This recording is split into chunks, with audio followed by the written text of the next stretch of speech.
hello, welcome to the Monch Hours podcast. I'm your host, Haunzzy, and I'm here with the master, well-known master, Grandmaster J. How you doing, my homie, my guy? What's going on? I can't ever get over that. A little intro for me, pumping me up, the hype man, dude. Yeah, what self-proclaimed, dude. I had to give it to you. I mean, everyone knows you's Grandmaster J, so we gotta keep it. We gotta keep the consistency. Also, not Wi-Fi finally better quality, so hopefully I can tune in today. For sure, today's just gonna be about the anime manga portion of the podcast, so no Apex, but maybe later, but probably not. I spoke too soon. Shit, Wi-Fi. Yeah, you did, bro. That's Murphy's Law, #1. But still appreciate you nonetheless. Yes, we are the Monch Hours podcast, where our mission is to appreciate all things anime, manga, nerd, culture. How you doing, Monch Mob? It's Friday. The weekend is finally upon us, and we're having a good time. Today, we're going to be talking about, of course, anime news, such as Evangelion, the release date of Stone Ocean JoJo Part 6, and others, plus our recaps of anime we've been watching, such as Vinland Saga. What?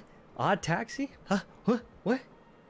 And of course, manga 2, the return of Jujutsu Kaisen, My Hero Academia, and of course, my vote of the year, Hunter's Guild Red Hood. Let's go. All right, Jay, we already know what the business is. It's time to crack a cold one, my friend. Cheers to the weekend. Let's get it. Ooh, let me hear it. I didn't hear it, but it's alright. I'll edit that in at a later date. Yeah, what add it in. What are you drinking, man? I saw the can look good. Look refreshing. I got it's a Juicy Domination Oh. from Nikasi Brewing Company. Pretty sure this is up in Pacific Northwest somewhere. See if we can find out. Grandmaster J is no match for Oregon. Grandmasterness Austinus. Whoa! Okay. Got some competition here. You got some competition. Yeah. I see it. It's healthy competition is always a good thing. I myself am driven by a tall boy, new Voodoo Ranger, or I should say New Belgium Voodoo Ranger Grandmaster Hazy. Juicy Hazy. Man, I got Grandmasters in the vocabulary today. It's got a nice ring to it. Matter of fact, I'm Grandmaster Haunzzy for the night. No, there's too many Grandmasters. Too many Grandmasters, not enough Indians. However they go. Too many Chiefs. Too many Chiefs, yeah, but we gotta find one for Grandmaster. What's going on, everybody? Yes, this is the Monch Hours podcast. We're back after a week hiatus, but we're coming back better than ever. I'll tell you right now, we're getting it fleshed out. Boy, I'm making a separate channel for the Monch Hours podcast. So if you guys are listening in, make sure you check out our live streams. We live stream the podcast every Friday now, 7 p.m. Pacific time. You can find it at Haunzzy channel, Haunzzy, on YouTube, or just Haunzzy on Twitch. But pretty soon we're gonna be uploading the recaps onto a dedicated channel once again. So we'll get that going. So the Monch Hours will be fresh for the taking. For your otaku, for everything your otaku wishes, we got it for you. But as I mentioned in the intro, we're talking about some anime news. First and foremost, I think the most important thing of the day, probably of the weekend when it comes to anime, is the final ending to the critically acclaimed masterpiece known as Neon Genesis Evangelion. Can I get some freaking dubs using the chat? Where my Evangelion boys at? Netflix fan right here. This motherfucker. This guy on the screen right here, right next to me, bro. I lent him my 3 rebuilds. 2 of them. And you didn't watch them. Didn't watch. I watched maybe 10 minutes. You didn't watch them? 10 minutes. 10 minutes of the first one, and then I'd fall asleep every time. So that's on me. But I did get through the Netflix series. And he watches the Netflix series like it's some godsend of him. That's like sin upon man. a sin upon the creation of anime, bro.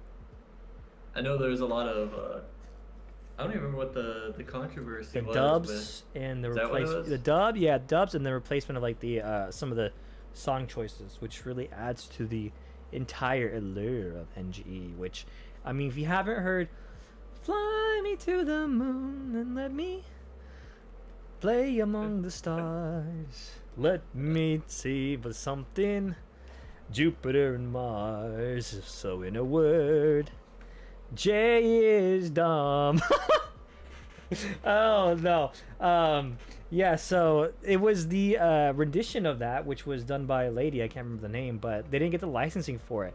And it's interesting, and it's such a sin that didn't get included, because as you listen to that ending in the life cycle of the original NGE run, it definitely takes on a different form towards the end. It becomes much more like it's just yeah, it kind of anchors you back in what was once a whimsical mecha into now a existential crisis upon thy brain, as some would describe. But you did watch it, so I'm gonna give you props for that. My boy's ready, he's ready. How'd you think? What'd you think of it?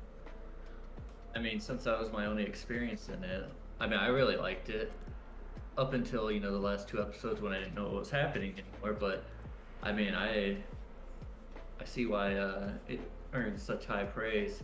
I probably should watch the rebuilds just because, I mean, you spout the accolades and you're not Yeah.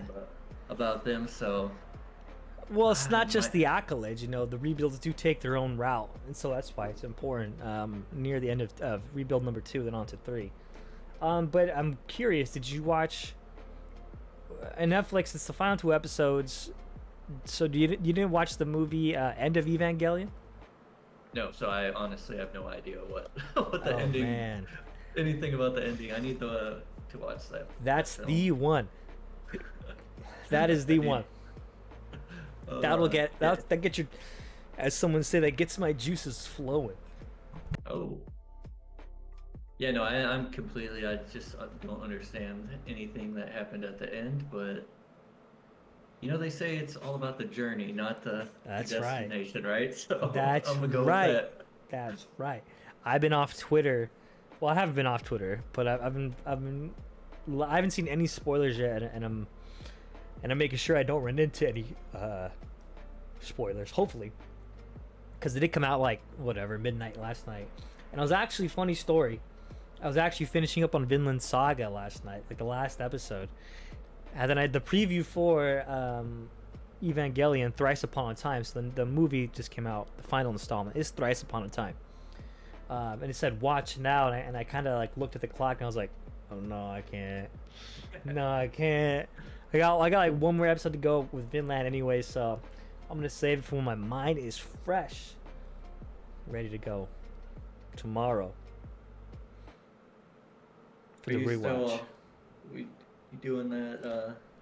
Yes. That watch party? Oh, yes, I'm gonna do the yes. watch party, the watch along. So if you guys, Monch Mob, if you ain't in the Discord yet, hit me up on Twitter or Discord or Instagram. You already know what to look for, Haunzzy. I'm gonna get you that invite tomorrow at 8 p.m. Pacific time. We're doing a watch along of Thrice Upon a Time. It's my first time seeing it. I'm waiting a whole extra day for the mob. I've been waiting 10 fucking years. I can wait one more day, I guess. But yes, it's finally here. Evangelion fans can rejoice. I saw one tweet by Giguk. He said, it was like it was an amazing in the form of closure. And I said, all right, that's a very good way of tweeting about it in a non-spoilerish way.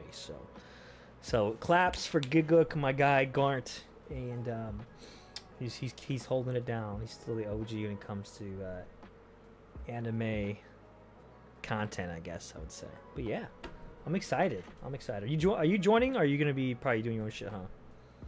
You get the I'm wifey. gonna try and join. All What right. time is it? 8 p.m. You said? Yeah, 8 p.m. PST. It's gonna be a party for me and you.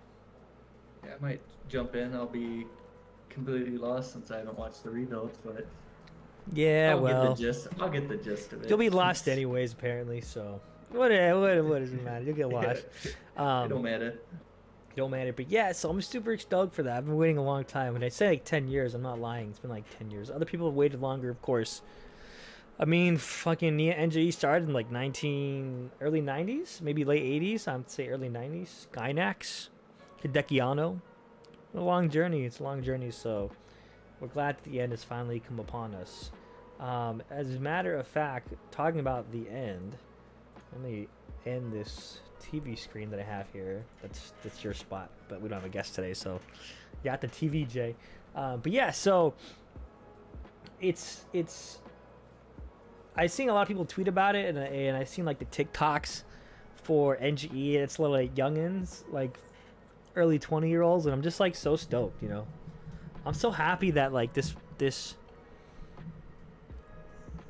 series that holds such a special place in my heart is like has lasted so long, and people of like multi generations are like keening in on it. It's just like, man. The only negative thing about it is the fucking price on the NGE collab with G-Shock watches keep going up, and I'm just like, fuck. I want one. But it's like $1,000 for a G-Shock. I'm like, I can't. Oh yeah, no, it's I can't. I can't. I mean, if you're a real fan though. If I'm a real fan, hit it up with the donos or just yo, subscribe, bro. We can't subscribe to a subscription option. Yeah, I know. That's good. Please donate to my what are they called? GoFundMe. Haunzzy wants his watchy. Donate to his OnlyFans and the Haunzzy fans. Yeah, but I've been like telling people if the shortest way to catch up to NGE in order to watch the latest movie is 100% the rebuilds. I know it's three movies and the new one, but it's gonna get you up to speed. It's gonna get you right there, quick and dirty. You know, little shimmy shammy, get it up in there, and you'll be ready to go. Other than that, you have to watch 24 episodes, and you gotta watch the end of Evangelion. And then you still have to watch the rebuilds. So you might as well just kind of get in there, dirty bulk it up, quick and dirty. You'll get a little quickie, NGE quickie, and we're ready to rock and roll. Like the fast pass for. Like the fast pass. Just in the front of the line, right there. Yes, indeed. And you know what? No excuse, because Amazon has all of the movies on Prime Video right now, so you can watch the rebuilds tonight on your streaming devices. But enough of Evangelion. I mean, I can be here all day. As a matter of fact, this is not the Evangelion podcast. Hello, welcome to the Neon Genesis Evangelion podcast. Jay. I'm Shinji. I'm Gendo. And we're gonna talk to you about how and why you should get in the robot. No, but other news we got, of course, is JoJo Part 6 has finally got a release date, and that's gonna be sometime launching in December of 2021. Jolene Kuja will be gracing our screens in the near future. How do you feel about that, my friend? My best friend. I mean, after doing our watch through of Golden Wind, I'd say I'm pretty hyped for this. I mean, I know nothing about this arc, but I mean, if it piggybacks off of where we just went, I think I'll be pleased. He says you think he'll be pleased. Wait a minute. Why am I? Hold on. What's going on here? We're good, but for some reason, I'm like behind you. As you should be. Hey, motherfucker! I'm the captain now. Wait a minute, what the fuck? Okay. Where am I at? Oh, whatever. I'm not gonna lean over there. B1 Kinos, man, I love Faru's eye so much. Jolene's voice actor. Bro, I'm about to fucking bust, B1. I'm telling you right now, dude. The Jolene chick. Oh my god. Oh my. I'm weak in the knees. My heart is palpitating. You get that voice going in on there, it's game over, bro. It's game over. I mean, I don't know how Twitch can say don't use the word simp when I'm simping for Jolene. How does that one song go by Dolly Parton? Jolene, don't take my man. It's too late. I'm tooketh. I'm shooketh to the core. Oh, I didn't know you were gonna go there. You know where Hanji's going, baby. He's on another level. He's transcendent. He's transcendent, the transcendent star. But yeah, I'm super stoked. I know, I'm glad you brought up that we watched the rewatch for part 5. I'm super happy because, you know, now you're kind of in the JoJo universe. You got some more JoJos out there who excited to watch it too. And now we can all take part of it. I'm going to be super stoked. It's going to be quite a fucking big deal. I was actually, so now this is the person who hasn't come from, like, I don't read the JoJo manga. I read plenty of manga, but I don't read the JoJo. I had no fucking clue that I was taking part in a prison. I didn't know Jotaro was going to be there. What the fuck? Color me surprised. This is all news to me as well, so. Boom, B1. Did you know that? Speaking of B1, what's going on, man? Mr. Kinos over here. How you doing? How's your Friday night going? Although you might be ahead of us. I'm not too sure. Because you said, I think you said you're in Puerto Rico. But yeah, I'm stoked, dude. We got a prison escape, so what are we getting here? I did not realize that. Is that going to be like the whole series? Is that going to be part of the series? Basically, you remember that show Prison Break? That's what I'm thinking. Prison Break Yeah. or that movie, Shawshank Redemption, but it's going to be Cujo. JoJo's Bizarre Shawshank Redemption. 920 over there. Okay, I see ya. Thank you so much for tuning in, man. Feel free to keep chatting. If you want to be a degenerate with us, you already know. You already know. Raise the bar, bro. I'll raise it again. I'm there. I'm ready for you. We got some cool stands. And again, I'm geeking over the stand. I'm so excited as just an anime only. I've seen so many people talk about the stand Made in Heaven.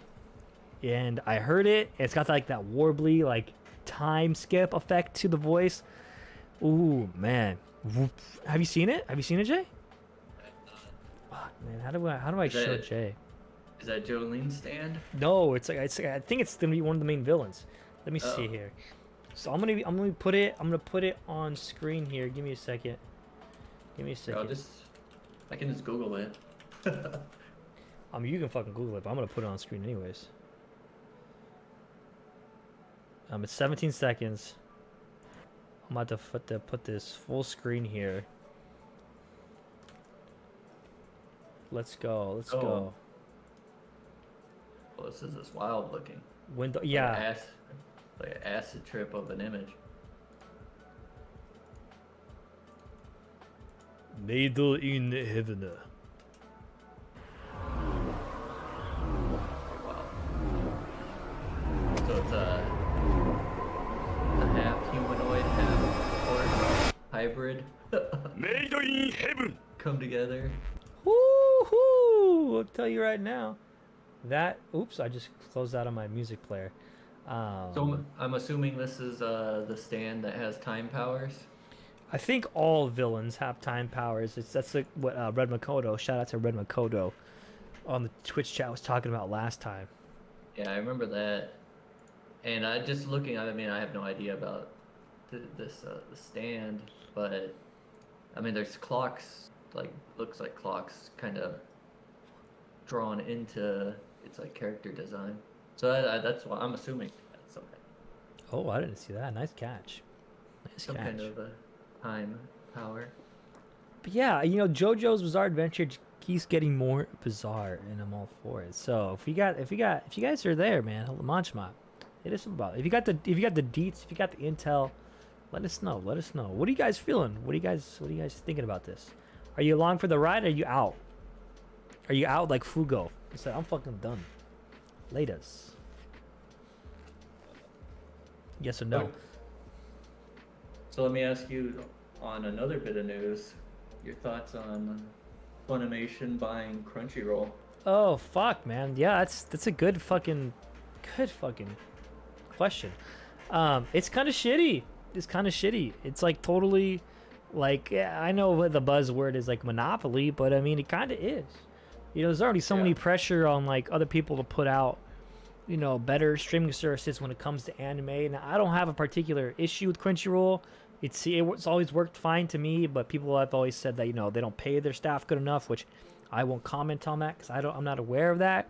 But I've been a fan of Crunchyroll for a long time in terms of providing me great service. I never had any issue with it. Now they can't be said for Funimation. I think Funimation web service is dog shit. Streaming is dog shit. App is dog shit. It's fucking clunky. It takes slow. It's unintuitive.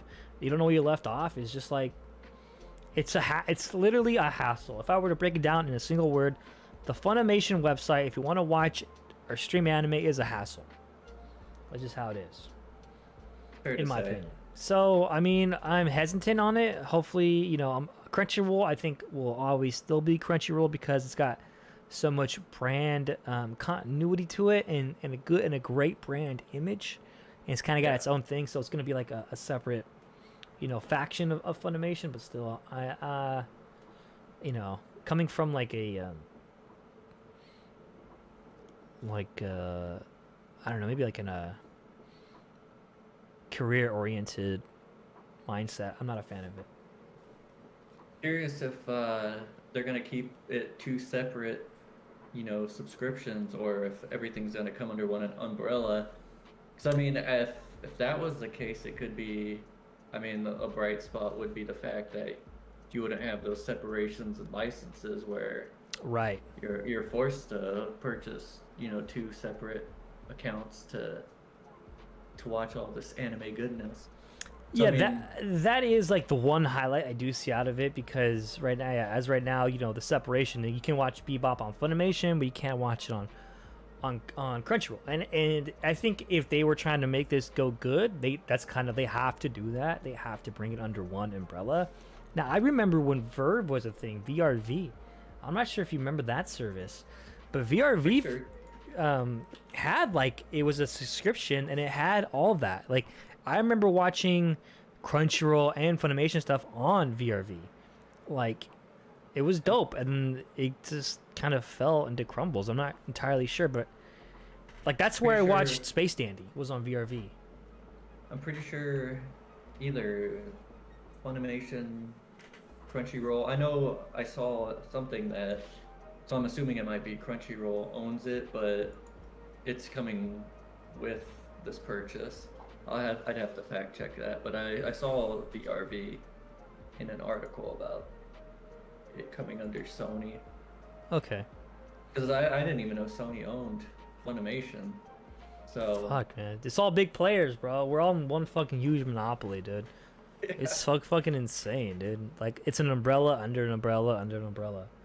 It's kind of crazy, dude. Like, we're just there. Like, and you know what sucks is, like, every time someone tries to, like, there's so much negative, not negative, but like hesitation in terms of like making something new, like licensing, because you have like these stupid ass fucking startups that don't do shit legit. Like, there's this fucking one that was called it was very recent, where like it was getting all the anime, and it even had like Mary from Mayweather Comics, who's a very big person, online persona, who unfortunately was tricked, and they thought that this company had all the licenses for the animes they're promoting, and they didn't have nothing, dude. So they got like the cease and desist and everything. Yeah, I don't remember what it was called, but it was horrible. It was very bad. And so like when that kind of stuff happens, it's like, it really puts a damper in it. And you know, I'm not too sure how licensing works. Like, I know obviously you're gonna pay fees, and it's a hassle, right? But I mean, it can be done. Like, one of my favorite clothing brands currently, shout out Hypeland, you know, they make anime clothing like out of their own, and it looks super good. Like, it's very unique, and they go through the whole process of getting stuff licensed. And I think it just, you know, it works out for the better. So yeah, this acquiration of Crunchyroll should be play out interesting. I'm not exactly sure where it will go, but we'll see. Yeah, I mean, it is basically a monopoly now. Those are the only two players, and right. I guess Hulu and Netflix are, and Amazon. You know, they're making moves. You know, at least, I mean, they're not dedicated, but they have good supply of anime coming in. Yeah, and the thing is, like, they just need to, like, Netflix needs to, like, just hit it. They can't, like, slack. They can't put out something like amazing like Castlevania, then fucking Regular Ragnarok. You know where I'm going with this. They can't like do that. Like you gotta put out like quality consistently, or else you're catching flack by this guy right here, man. Me. You ain't slipping. You ain't sneaky. You ain't sneaky link, bro. I'm catching you, Netflix.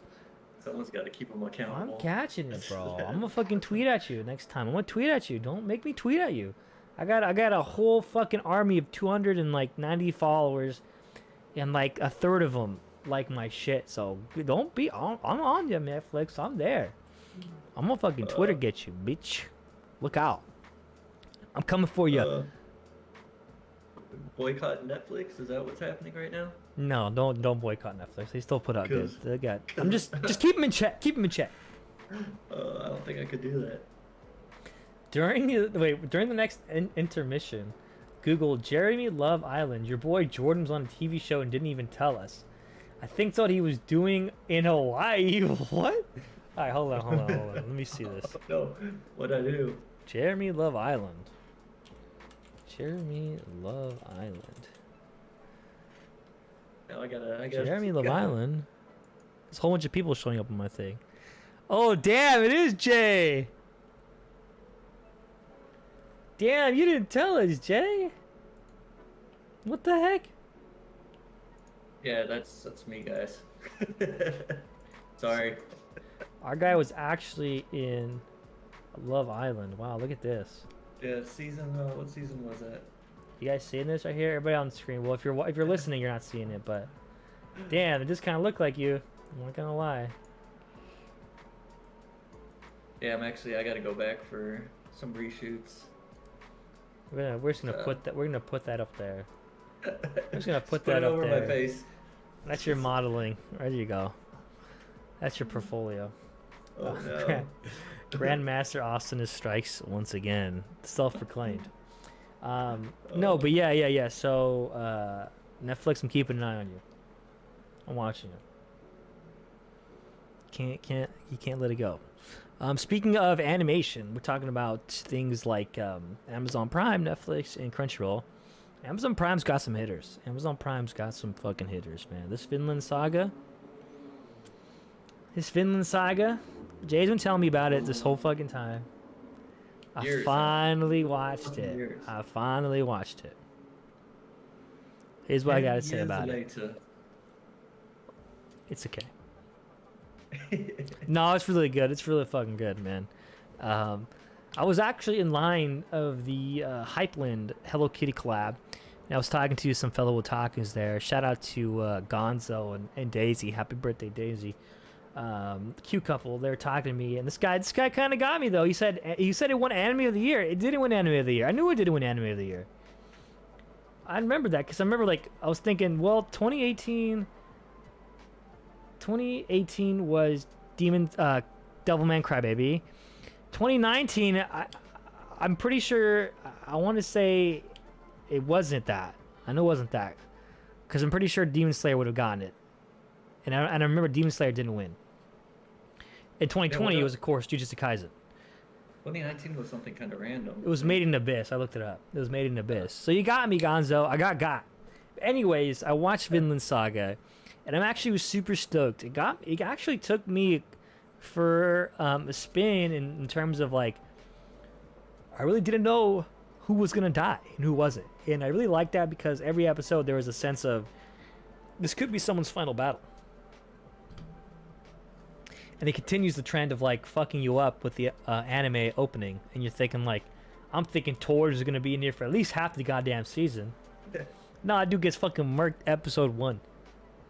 Strongest character in the whole goddamn world. universe gets murked.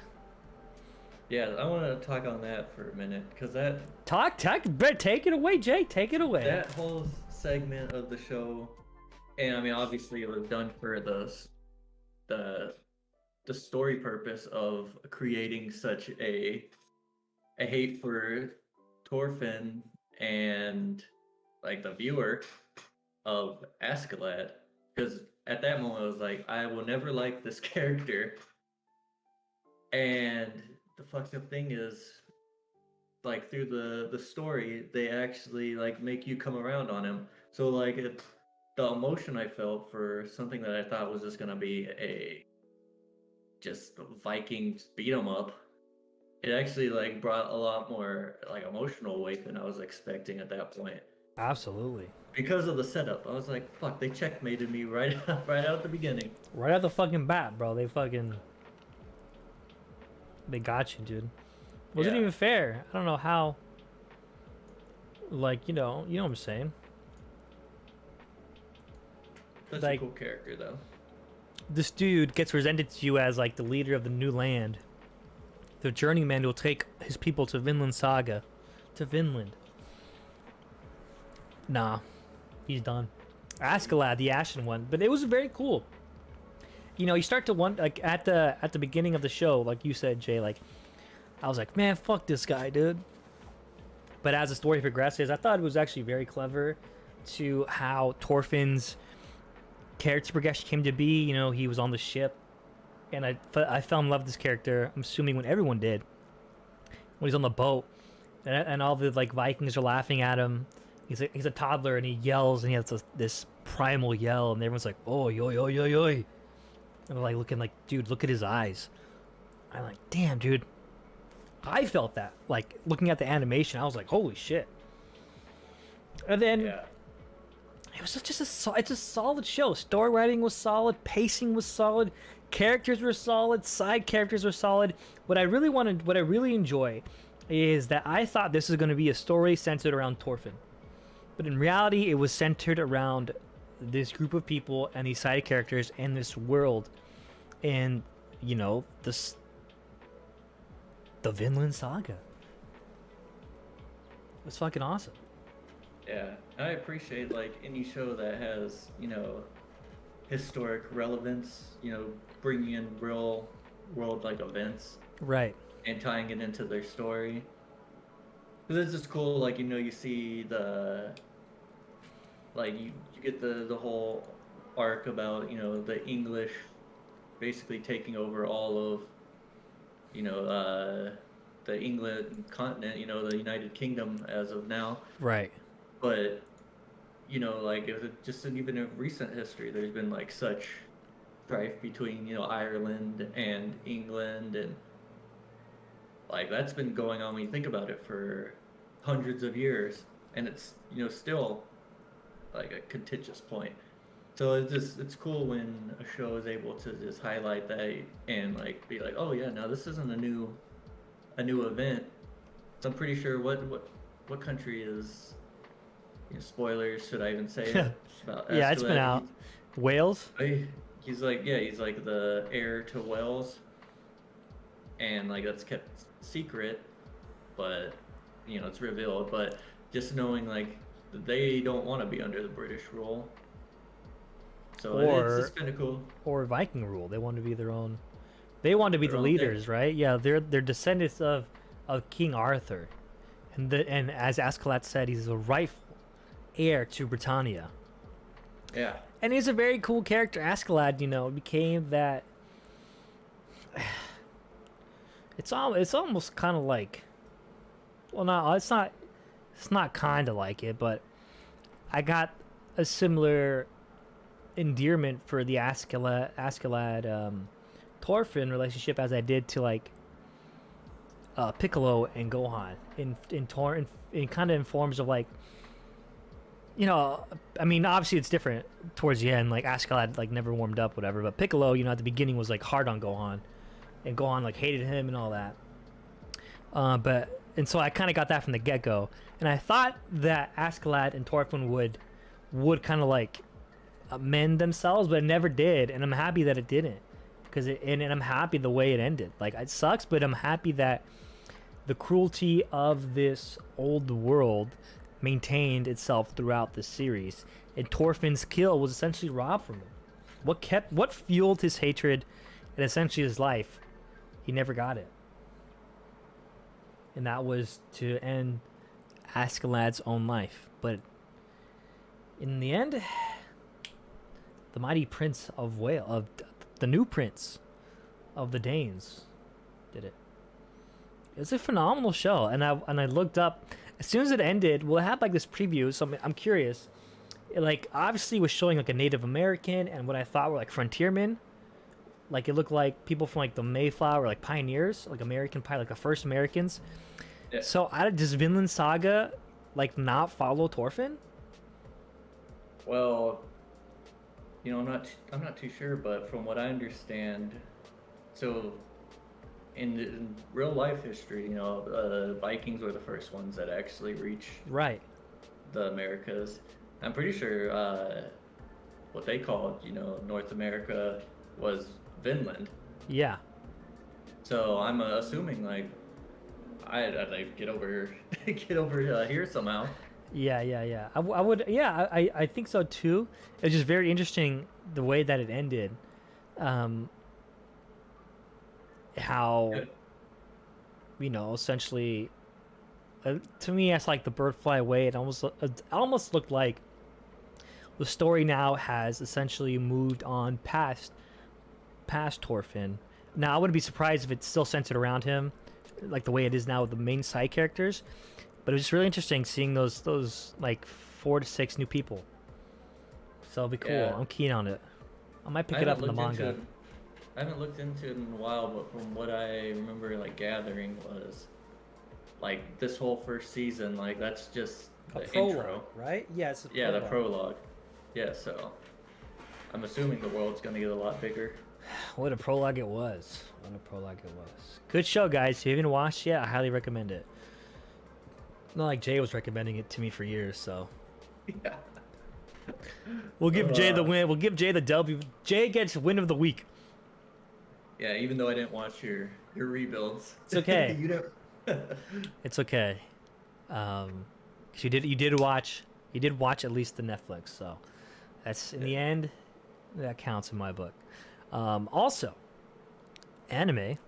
Did you see that there's gonna be a preview for the More 86? More the I did not see 86. Yeah, it's on like the 17th. They're dropping another preview for part 2. Crazy. Get some more sadness in our hearts. I still need to get caught up. I just still haven't watched the last 2 episodes. I haven't either, so no stress. It's kind of hard to. It's kind of hard to when that cast goes away. Yeah. Maybe I'll do that tonight. Maybe I'm ready to cry. Well, if you want to cry, bro, I was just thinking about this. I was like, oh man, like animes that make you cry. I keep thinking about Devilman Crybaby. But hey, man, what else have you been watching this week? I've been playing catch up a lot. The main one I want to talk about is Odd Taxi. Oh, okay. Which I mean, I feel like you've heard me say anime of the year a lot with Tokyo Revenger, The 2-Year Eternity, Jujutsu Kaisen, but this might be it. This might be it. Okay. Where are you watching it at? Give us the rundown. It's on Crunchyroll. So yeah, I will skirt around spoilers, especially like the main big spoiler, but so it's a series of vignettes. Your main character is a taxi driver who is what's the word, anamorphic, a humanoid walrus. So everyone's animals in this show. Okay. But they're living in like a modern like Tokyo. So it's just animals replacing humans. Okay. So he's a taxi driver, and you're introduced to just this wide cast of characters through him just picking them up and just having short conversations that build the world. And while he's driving, he's got the radio on. You're getting world building through that aspect, and then the show cut to these radio hosts. You'll get their backstory. So throughout the whole series, you're just gathering this huge world that at the end of the show kind of comes together.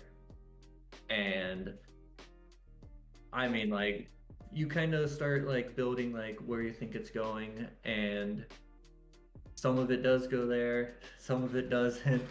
But I don't know, it really did it for me. Like I was really engrossed. The show was just top notch. The dialogue, so a lot is just dialogue driven.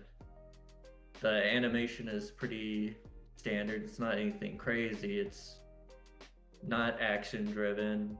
There is action, but it's not like the main focus on the show. But just the story that they told and how everything intertwined and just cohesively came to this very satisfying ending. That at the end, like I was really like pretty moved. But it basically, so there's you gather through like the radio that a girl has gone missing, and that the taxi driver had given her a ride at one point. So then you're just planting with the seed, like, does he have something to do with that? And then as the story builds, you like come to realize like the breadth of what's happening. But like each episode, like it kind of focuses on someone else, with the taxi driver still being the main character. So you'll get like a bunch of different stories tied into this one overarching story. So there's one episode that like really played like a big role, but it it made me think of you, since you're a gotcha fan. Oh, what? All right. Yeah, so like, Yo, shout out real quick. Khan's in the chat, man. What's good, Khan? Appreciate you coming by. I'm doing good. Guest is doing good. Appreciate it. How are you? All right, Jay, take it away. So yeah, this gotcha episode was like, oh, this is a Haunzzy episode for sure. That's all me, baby. Yeah, but it went pretty dark pretty quick. So this dude, this is kind of spoilery, but it's nothing crazy. It gives like a background on his life when he was a kid. And being obsessed, like when you're a kid and in grade school, and Pokemon cards, like you just wanted to have the best Pokemon card because you thought you'd earn clout that way.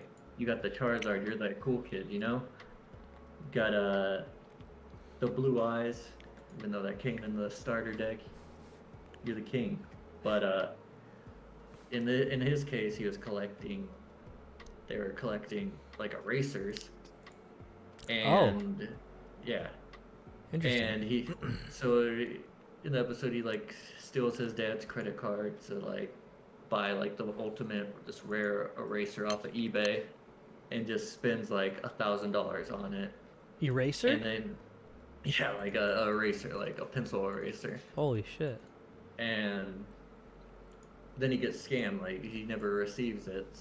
So then he like through that, like he finds like a game that's it's a gotcha game, and he becomes obsessed with it, trying to get like the best character in it, and he's spending like thousands of dollars. So it shows them get like hooked on this feeling of like the eBay excitement of like getting in a bidding war, and it like translated into his gotcha addiction, and he's like spending thousands on that. And this actually hurt me so he ends up having such a hate for this taxi driver because the dude came around a corner tight, and hit him, or like almost hit him as he came around. And he had just rolled his gotcha game and got like the rarest character, and as he did, he like almost got ran over, drops his phone in the water, and the character wasn't saved in his account when he got a new phone. No. So like that just drives the story forward. But that whole like that storyline, it's the whole episode that explained that, and like it just really makes you feel for the character, because like I've gotten hooked into those games, not as bad as like some people, but not me. I don't know what you're talking about. I felt that pain, and I know you will definitely feel that pain. But it's this it's like 13 episodes of that, like just these super tightly written stories that build onto the overarching theme, overarching story, and then at the end it's just fireworks. This is I'm pretty sure this is my anime of the year. I wouldn't be surprised if it's at least in the consideration when it's all said and done. Okay, I'll take a look. It's Jay's Anime of the Year. Great rendition, great rundown. Khan says everything's good. Independence Day over in his country. 74th anniversary. Gonna enjoy it a lot. Well, congratulations. Happy Independence Day over there in Pakistan, Khan. Hope you have a good one. Hope you enjoy it with family and friends and good food and good drinks. Cheers, my friend. Cheers to you. Can't see it, but I'm cheersing to you and your Independence Day, Khan. N7666, what's going on, brother? Today you just entered the podcast portion of my stream. Just got done talking about what are we talking about? Evangelion, Vinland Saga, and Odd Taxi. Now we're jumping over to the manga portion.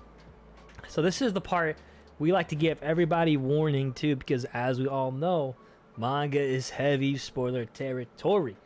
And with the latest chapters, we got some hitters. Podcast, yes, podcast, absolutely. This is the Monch Hours podcast, where our mission is to appreciate all things anime, manga, nerd culture. I'm Haunzzy, as you know, with my guest Grandmaster J. We've been doing the podcast now for over a year. Started off this is how this all started, man. It started off with the podcast, and we keep going strong weekly. So you can check it out on all podcast platforms such as Spotify, iPod, Google, Stitcher, by searching Monch Hours. And if you're listening only, this would be a good time to jump over to the live stream by searching Haunzzy on Twitch and YouTube. Catch all the recaps, all the visuals. We got it. Sup Jay, says N766. That's you, Jay. I don't know. What did you say? Oh, He said sup, Jay. Sup. He said Oh, sup. what's up, bro? My bad. I was like zoning out. So that's on me. I was staring at that Bleach special one shot. Oh, yes. Yes. Oh, my So, bad. What's manga. Spoiler warning. Spoiler warning. This is it. 5, 4, 3, 2, 1. DJ Grandmaster J. Ooh, Grandmaster J. Wow. Freaking The draw. ones and twos. The ones and twos, baby. Don't you jack my style. Some Beastie Boys up in here. When you get that fish cam, the fish bowl lens. Yeah, the fish eye. So this week we got the release of the special one shot for Bleach. As you all know, Bleach is my big 3 series. Did you read it? Did you read it, Jay? Are you gonna be proud of me? I did. Whoa! Well, Yeah. everybody give it up to this guy over here. It's winning. Haven't finished the anime. Haven't even started the manga, but I've watched enough of the anime. I know these characters. Yeah, you can be pretty well set off. Yeah, you'll be actually pretty good. Other than some deaths, but yeah. So what do you think of it? I really enjoyed it. I mean, when I finished, I was like, damn it, I need to start the manga, Right. which is not feasible right now, seeing as I still got One Piece. One Piece. Yup. But this one shot really, it's got a little itch growing in me. I at least want to finish the anime, since I feel like that feels a bit more doable than starting from chapter 1. Right. But there's a lot of questions I have. Renji, is that Renji's child? Yes. So what ended up happening it's like the last chapter. It's the last chapter. You find out the 1,000-Year Blood War arc. Now, if you wanted to, you could essentially skip the Fullbringer arc. You won't be missing much, and you can jump right into the 1,000-Year Blood War arc. Yes, N7 says Bleach is good anime. Good job, Jay. Bark, bark, bark. Save that for Makima. Save the barks for Makima. This is a bark-free zone. This is a bark-free. This is a bark appreciation zone. You can bark for anything. I always support the bark. But yeah. So we have 2 childs there. We have Orihime. Spoiler alert, everybody. So I myself got hit, man. I got hit in the heart because I always shipped Ichigo and Rukia, but as it is per canon, it is Rukia and Renji and Orihime and Ichigo. They each have the child. Ichigo and Orihime had a boy. Renji and Rukia had a girl. Both are Soul Reaper cadets. And those are the 2 kids you see there. Okay. But it was really good. So it's in the last chapter that you get shown that, Renji and Rukia come over to Ichigo and Orihime's place, and they brought their kid and having, it's just a good time. It's real world. They're watching TV and stuff. It's super sick. So as this one shot opens up, we get a very cool introduction into what exactly is actually going on with the Ichigo's child, and how does he know how to open up these gates, and why is he not afraid of hell, and how does he know that people are in hell? What exactly pertains to this young child's destiny? We come to find out. You finished the anime N766? Yeah, man, anime's rough. I ain't gonna lie, anime's rough, but if you go past the fillers, you should be rock solid. But yeah, so I can see why you get lost, Jay. But as all things Kubo, just the panels are so beautiful, and of course we had the classic criticism of any of Bleach and Tight Kubo works, where it's like, why does he use white backgrounds? It's like, guys, like, how hard is it to understand artistic choice when the artist wants to put all the focus on the character?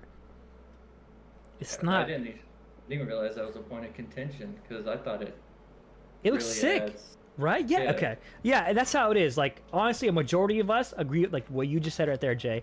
It's not even second guessing. It's like, we already know that's, like, obviously, if you've gone through art school in high school or whatever, it's like your eyes are drawn to, white. So it really pulls your attention into this certain piece when it's covered by white. Okay, so people, it's just one reason people hate on Bleach, just hate on Bleach, and it's always gonna be there. N76 says, I watch all the fillers. Oh, the bounce.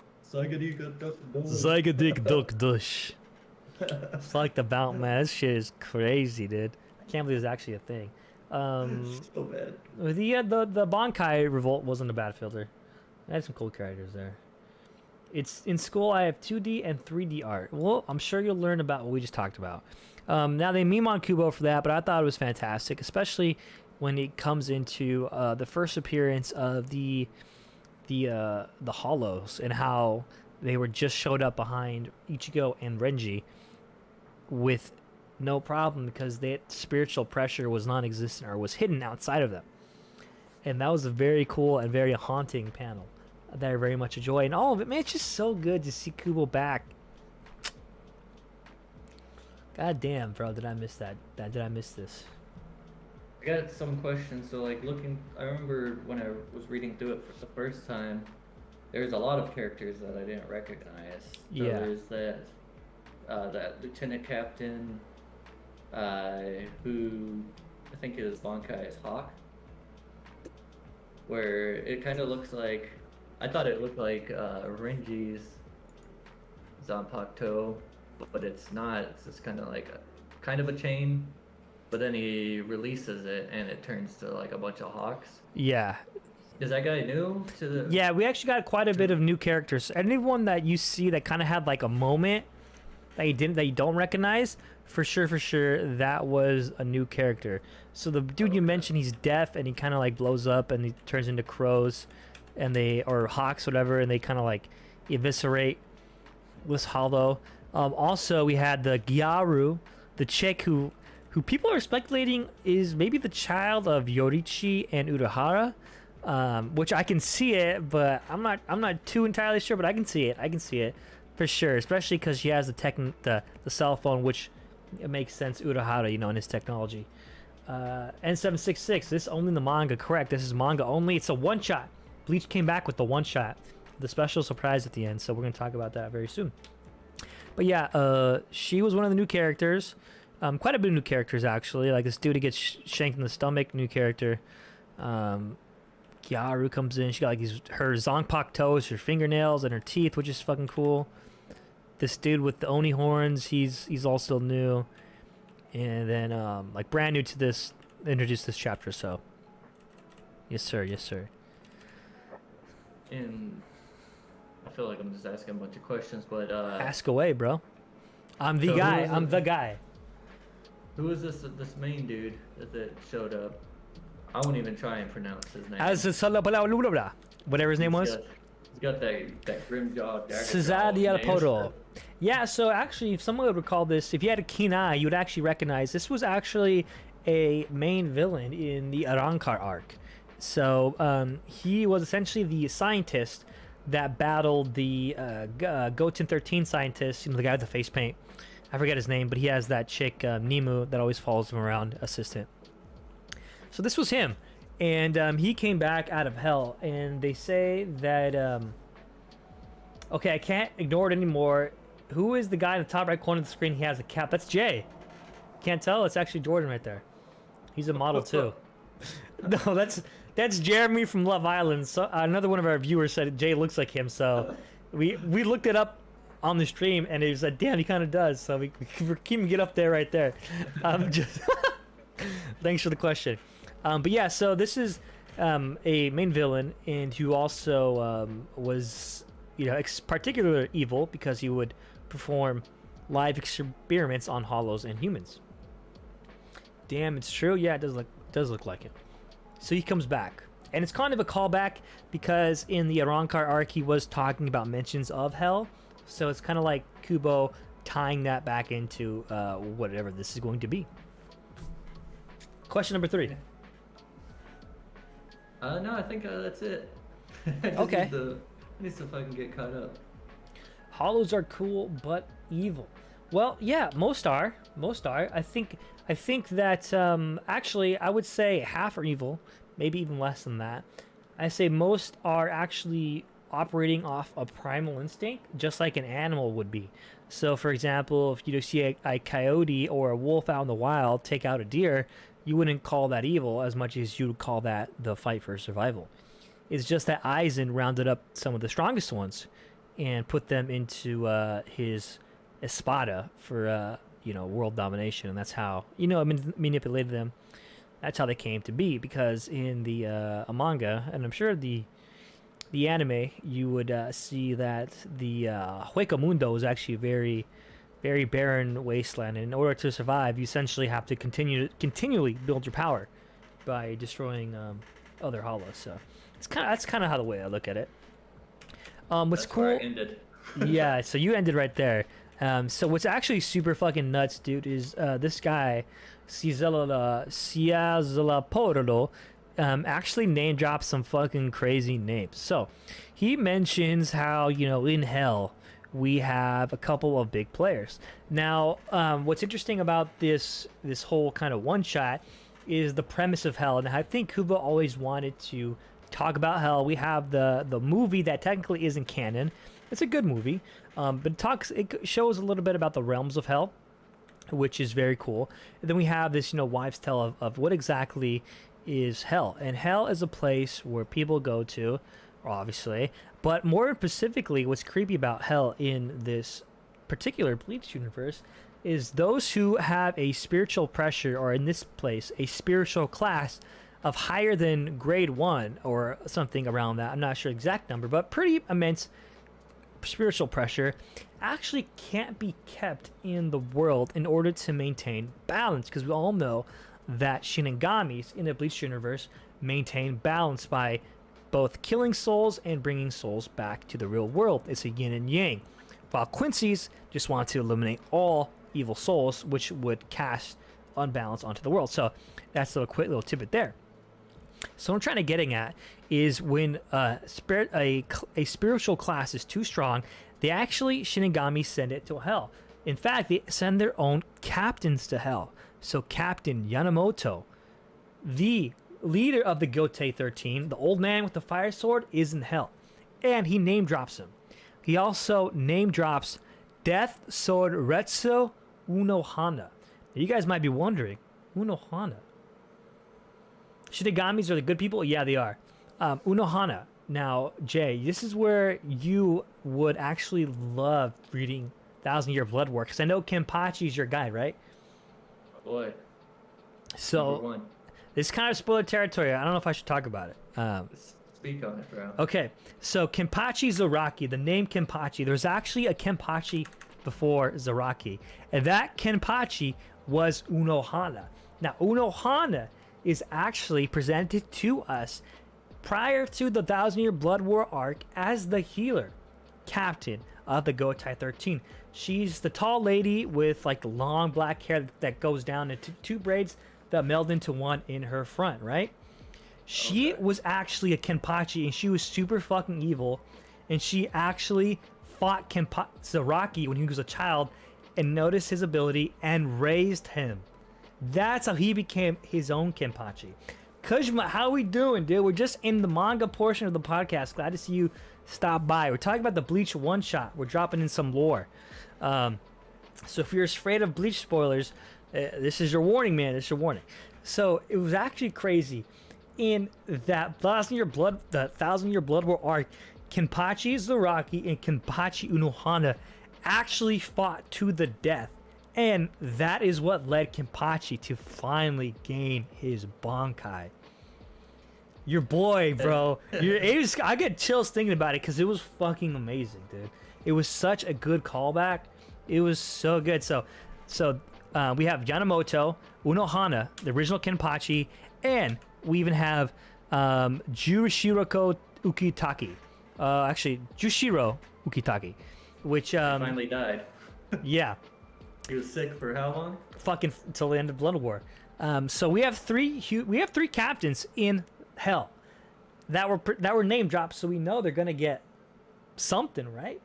So it's gonna be sick, man. And that's where we were going. Is like as we proceed through this one shot, we're kind of like, it was 72 chapters, but I was sipping it down, dude. And I was like, damn, they're name dropping all these. This sucks. This sucks that I wouldn't, we're gonna get any more in it, right? Wrong. At the end of it, bro, we got the announcement that Bleach will come back beyond this one shot and a brand new arc. It was translated New Breath from Hell, but I think in original Japanese it was called like something jarring, like something breathes from hell.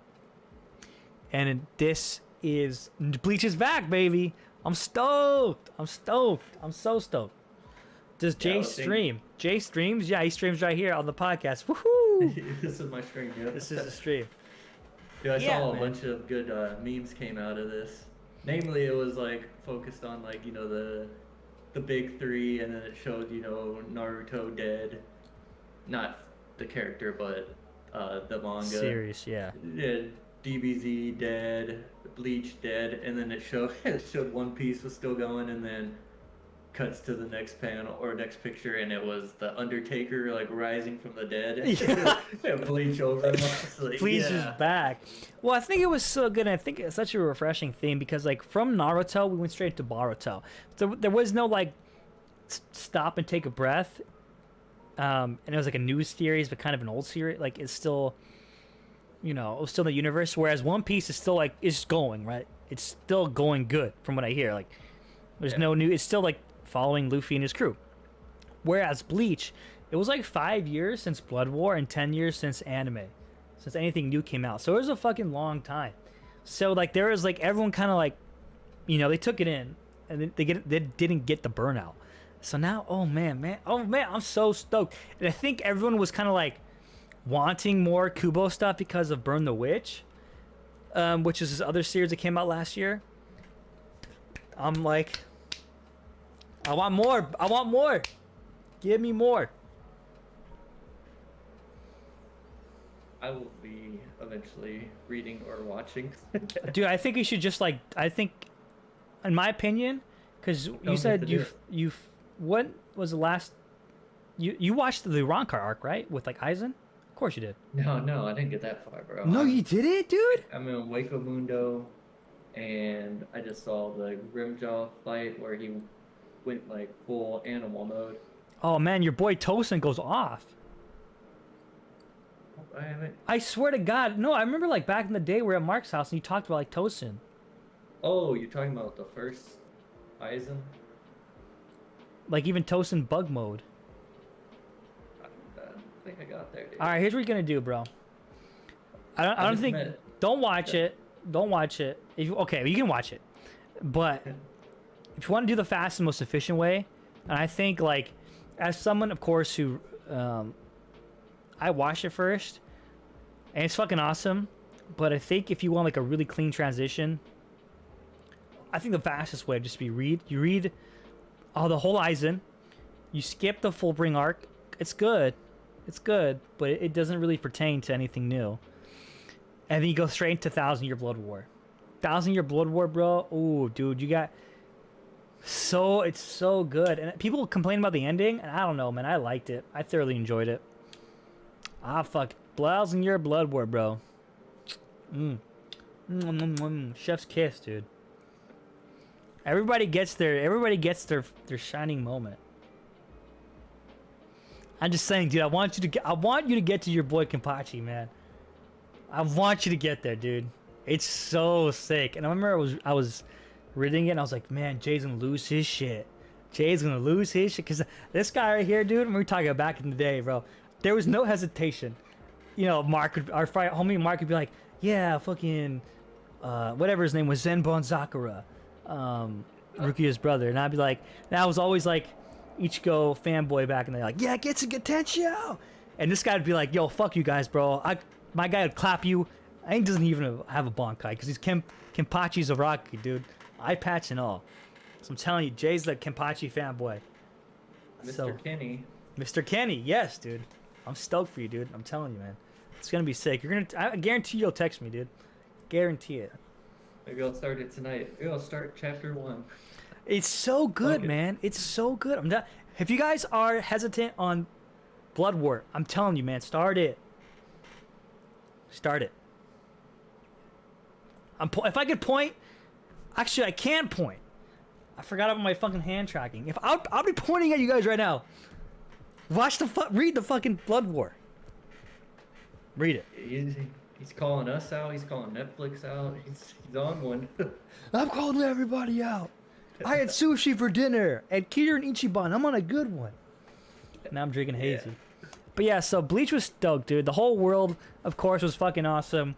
And we still got, and it took one shot to fucking reignite the flames of the big three rivalry. All of a sudden I saw the Bleach versus Naruto versus One Piece versus Bleach. Oh man, in retrospect though, I was like, oh yeah, here we go, baby. The arguments we've had 1,000 times. Off topic, but does Jujutsu Kaisen have a season 2? And if so, where can I watch? Currently not. No, sir. No season 2 as of yet. I think they talked.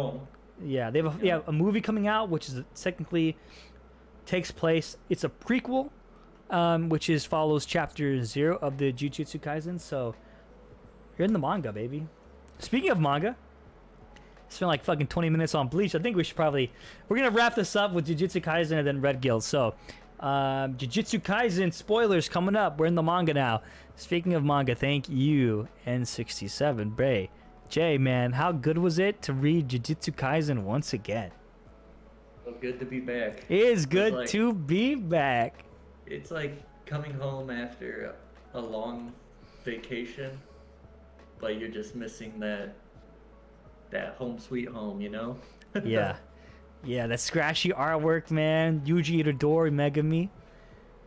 It's good to be back. And of course, you know what's awesome is the last 2 chapters were very serious because it obviously involved Mei and Maki.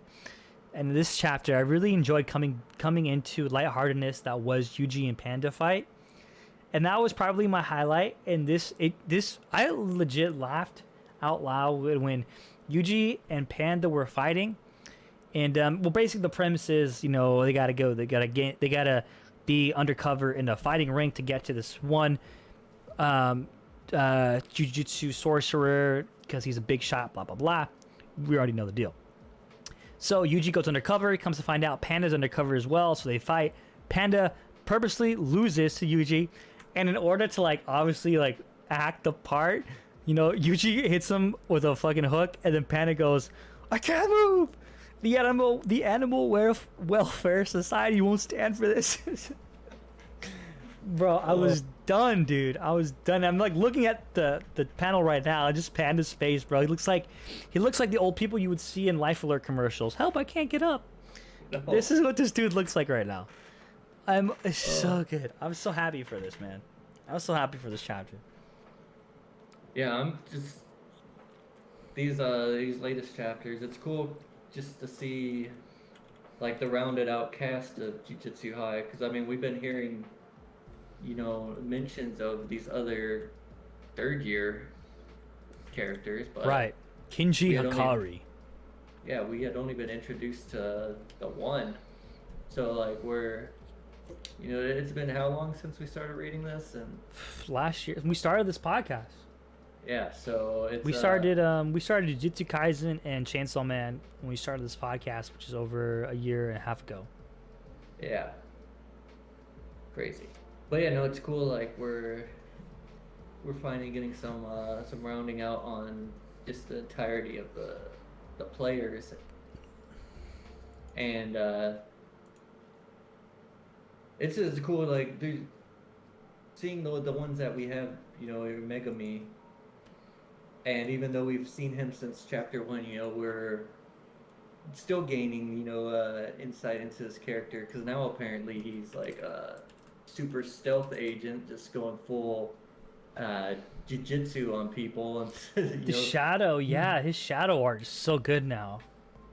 yeah, and just choking them out. It's not even a face-to-face fight. It's almost like Metal Gear Solid. He's sneaking around corners, and just there's this one panel where he kind of looks like a shark, just lurking behind from the shadow of this dude walking, and then you see him just like spring out of the shadow.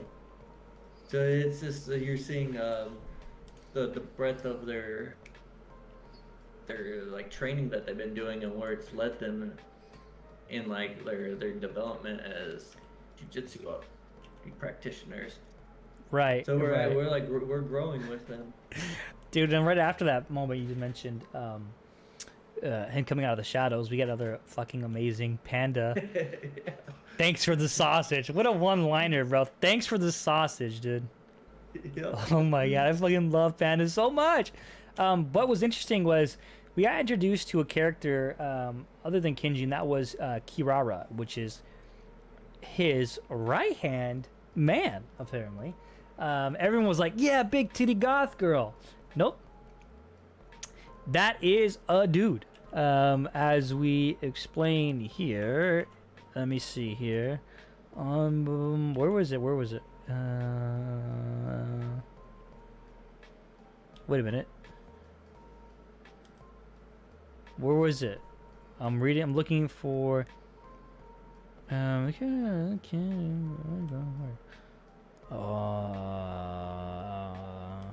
Wait, didn't I see something where... Okay, hold on. The only serious sorcerers are Hikari and Kirara, right? I'm concerned about Kirara's curse technique. We can't do anything about that. Wait a minute. Hold on. Jay, stall for me. I'm trying to help you by finding this, but I'm not sure what we're searching for. But Oh, yeah. Wait. speaking on that character, their curse technique is pretty sweet. Oh, yeah, They, Kirara. Panda goes, Kirara, question mark. The other third year's a boy, right? Yeah, a boy. Both young men. So we got freaking IHOP goth trap. Oh, I can't say trap. IHOP goth femboys. Let's go. In the chat. Oh, I'm all for it, baby. that's pretty sweet. Yeah, I didn't even know. That must have just slipped by me. No slip, baby. Hey, bro. Still cute though. Ain't gonna trip. But yeah, the curse snake is really interesting. It's almost like a displacement of time and space. YouTube moderation, what's going on, man? Thank you for tuning into the podcast. We're in the last portion. We're talking about Jujutsu Kaisen manga. It's me, your favorite VTuber, Haunzzy, and Grandmaster J, your favorite IRL guest. co-host, podcaster. So this is a spoiler warning, though. If you're all about JJK, we aren't talking about the latest chapter. So, spoiler, continuing in 5, 4, 3, 2. Actually, how you doing, moderation? Are you doing good? Hope you're doing good. 1. Boys looking like girls again, deceiving my horniness as they. You just gotta go. You just gotta commit to the horniness. N7. But yeah, technique, man. What were you saying, Jay? Her technique or his technique, or you know what? I don't know, his or hers, whichever it may be. Their technique, it really like reminded me of Gojo's. Can't remember what his, where time slows is that infinite void or whatever. Correct. Is that okay? Yeah. I mean, obviously it's not the same, but there's almost like a barrier, like you can't get close, but it works both ways, right? Like they can't get close to the target either. Is that what I picked up? Right, yeah. So it's like, it's almost, what I got of it, it's like two magnets that are opposite attracting or repulsing each other. They're not going to touch, right? That's what I'm thinking about it. And I was kind of thinking about it because, like, you know how they say like space and time and magnetic fields and all that. So that's where I'm thinking there. Kuzma, you just got to quote, he's quoting me. You just got to commit to the horniness. You quote me on that, clip it, put it out in the world, do it. Yes, I must, says N7. You got to do it, bro. What are you going to do? It's primordial instinct, baby. I ain't going to fight it. The body, come on, right? You know. If there's limitations, though. Don't sexualize children, everybody. I'm looking at you, my hero kids. Fucking watching your fucking Todoroki shit. You know, stop that. Anyways, yes. Curse technique, magneticism, whatever we're talking about. That's where I'm thinking it's going to take place as. Yeah, that makes sense. Like, it really plays out that way. They're like, I mean, you see Megumi's, one of his dogs attack, and it's almost like you said, like a magnet, where it's just rejected, sent flying back at him. So I didn't pick up on that being kind of just that these opposite forces pushing against each other. Bro, maybe you know, maybe I'm a special grade sorcerer, dude. I don't know, bro. Maybe I'd be like, have like superior analytics or something. That we know that's not gonna happen. Like that would be my like, so that would be my curse technique. Like I could analyze anything, but only I would exactly know what it was, because when I talk about it, I would say the wrong word. Like instead of amalgamation, I would say agglomeration, and they'd be like, "What the fuck is the guy talking about?" I'm like, amalgamation. You know what I mean? If you're only in my head.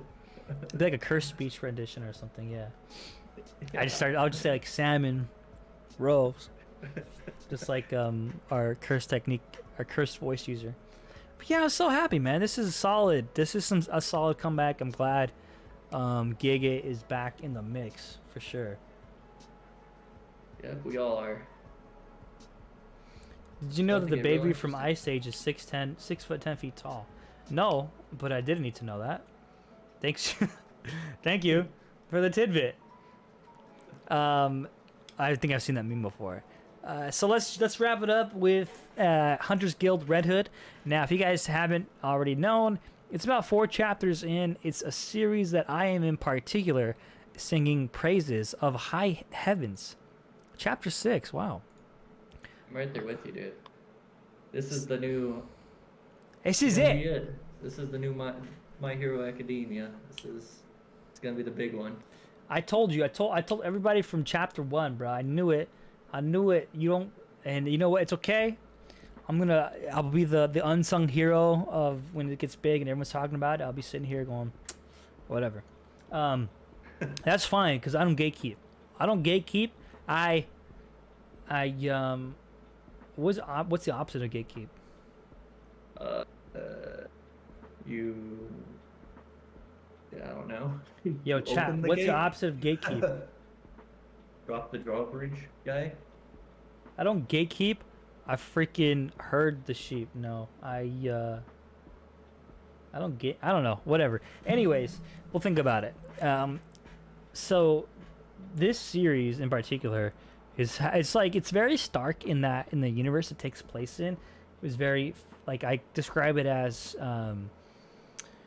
fairy tale nightmare. But man, dude, this world building that came out in this latest chapter, chapter 6, was beyond what I could imagine. Yeah. Like we open up with them traveling in a tractor that's pulled by a hermit crab, and it makes sense. 'Cause, the crab would take shelter in these tractors, buggy, right, and pull them. And in the distance, we see a fucking giant, dude. A giant carrying a tree. What'd you say? A treant? A treant, like Lord of the Rings. A treant. Trees. Right. Yeah. And it looks amazing just how vast this world is. Yeah. I'm losing my mind. Yeah, that you see this giant, and then you read the speech bubble, and our main character's like, "What is that?" And then their teacher is like, "Oh, that's just a giant. Just ignore it." Like, It's a lumbering giant. We see it all the time. No biggie. Grimm. Yeah, Yeah. Grimm. Speaking of Grimm, we did get the update on Grimm's curse, which a lot of people were speculating was originally a witch's hex, which is correct. So Grimm is normally an adult, but was cursed to be put under a witch's spell to have the form of a child, a young child, for like a majority, like a third of the day. And so she is kind of powerless at this point, but she saves her adult form for when it's needed, when it's the fight. You looked up gatekeeping. There is no opposite. Well, I'm the opposite. That's what it is. I'm the opposite of gatekeeping. The opposite of gatekeeping is Haunzzy. Yeah, come on. Put it in the dictionary, bro. Number 1, let people enjoy shit. Let people be happy. And if someone wants to be a part of your fandom, let them be a part of your fandom. Unless they're fucking toxic My Hero kids, then we're not gatekeeping. We're purging at that point. We get out. Get out of here. But yeah, so the Grimm, super sick. The relationship between Grimm and Velu is awesome, and the world just became so much bigger, as I'm mentioning.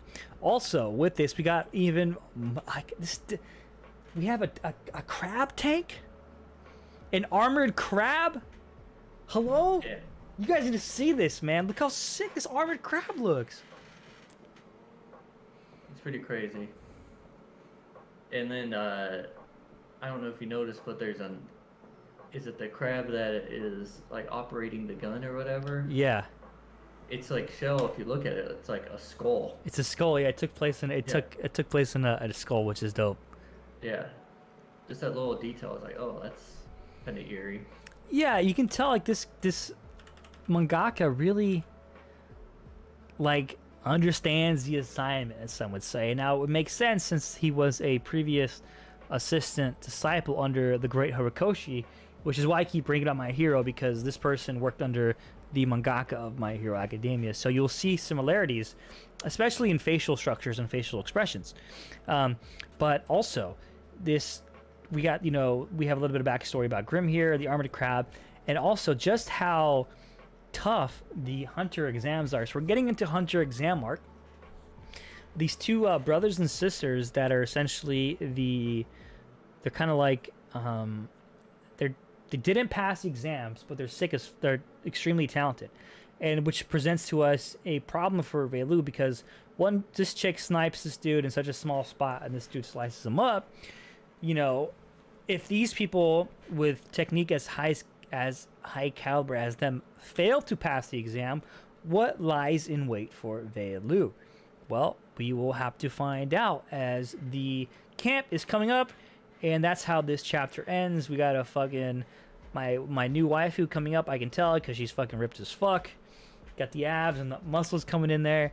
But what's interesting is we got a little bit more of backstory into what exactly, not exactly, but the mysticism is there. Why did this? What is this axe? that allowed Velu to chop through a wolf because normal axe won't do it.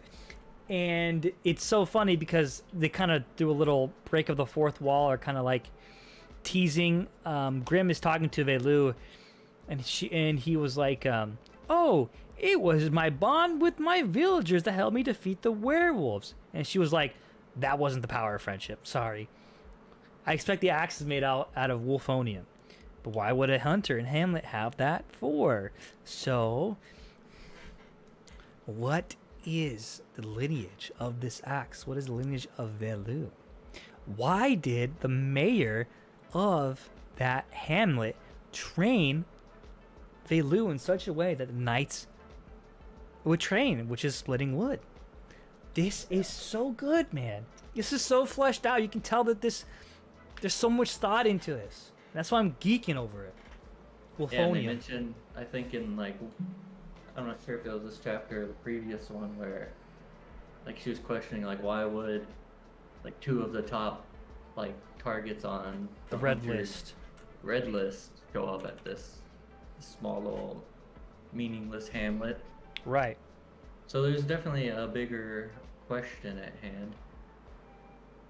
I didn't know that this mangaka worked under Hirikoshi. My Hero. Yeah, I had no idea about that. Yeah, that's why you can tell like similarities. Yeah, well, I was picking up similarities just in like the story structure. I mean, you have your All Might. And, I didn't even pick that up, Jay. You know, Grimm loses, or can only use her power for, she's an hour a day, and then she's back in this child form. I didn't even put that 2 and 2 together, man. You whiz kid. You got Velu, who his character trait is fighting for his village or his friends. You got your Deku right there, yeah. So I mean that's where I was picking it up on, but now it kind of makes more sense now. Oni-chan. Pieces come together. Oni-chan says N7. Pieces come together. Yeah, I'm stoked. People were Haunzzy mega geeking today, dude. I'm geek over manga and anime all the time, but in particular, this one's just really hitting it for me because it's just so different. It's same in structure but different in world. You know, I've seen the samurai shit, the superhero shit, the sorcerer shit. You know, not taken away from it, but the demons and all that, the curses, hell. Refreshing, it's a change. But werewolves, vampires, witches, that's the good shit right there. And especially because we're coming up on October. Ooh, spooky season. The season of ghouls and ghast. Spookyville. Spooky ooky. I'm stoked, dude. I'm ready. But we're an hour and a half in. Well past our benchmark. And so we're going to wrap it up. Jay, any final words for our Monch Mobbies? What's the anime of the year? Odd Taxi. Expect each and every one of you two, Haunzzy, get out there. Oh man! Well, as soon as you watch Evangelion, everybody, tomorrow, get in the Discord. Let me know. I'm gonna try to do it, dude. I'm gonna try my hardest to do it. We'll see how Amazon goes. But yes, everybody, thank you so much for watching, listening, reading, whatever, to the Monch Hours podcast, where our mission is to appreciate all things anime, manga, nerd culture. I'm your host, Haunzzy, and I'm here with Grandmaster J. We just want to thank you for another week of your time that is so valuable, and you decide to give it to us. So thank you so much. Kushma, can't wait to watch Evil with the Gang. N766, bye guys. Yes, absolutely. I hope you have a fantastic night, you guys. Thank you so much for coming by. And we'll see you next week on the Monch Hours podcast. Be out. Peace. Oh, there it is.